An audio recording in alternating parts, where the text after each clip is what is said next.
Hi, this is Darren at Chenard's. I wanted to take a little time to share some wonderful camellias that you might enjoy in your landscape. Camellias are great plants. They're very adaptable. They'll take anything from, except the hottest sun or the deepest shade, anywhere in between in the lighting spectrum.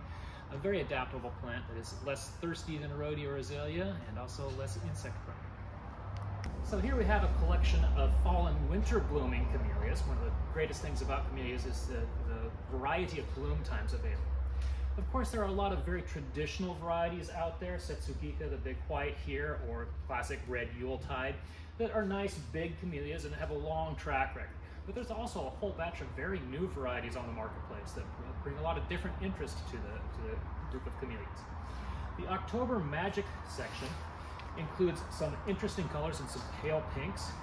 One of the big things about the October Magic collection is a lot of them are much smaller camellias, where the traditional old-fashioned camellias get as big as 20 feet. A lot of these newer varieties are quite small, 4 or 5 feet at full grown. October Magic Orchid here is a very fun blush pink.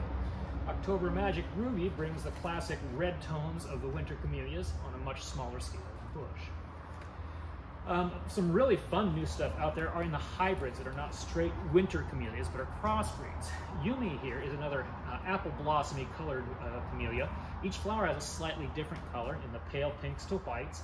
Flowers are slightly larger, though they're very open, with a quite distinctive split petal. New color selections are coming out all the time. This is Purple Haze, the first one I've actually seen. A very double winter camellia, which is unusual in the winter camellia group, with a distinctively off pink towards a purplish tone flower. All excellent new varieties to play with, and the traditional varieties are just as good. And in a moment, we'll tell you more about spring blooming varieties as well.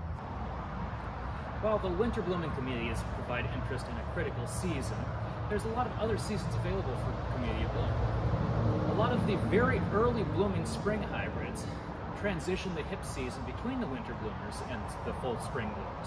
Little delicate plants like this Cinnamon Cindy here are just hitting the end of their bloom now in the end of March, and many of them have a delightful fragrance as well as stunning light colors. The traditional spring bloomers have a nice long bloom season through the height of the spring. They become quite show-stopping plants in the landscape with their very large flowers.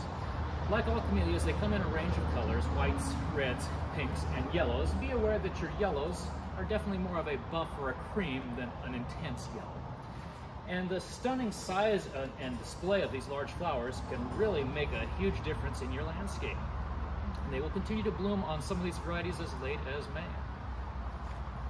Rounding out the season, tea.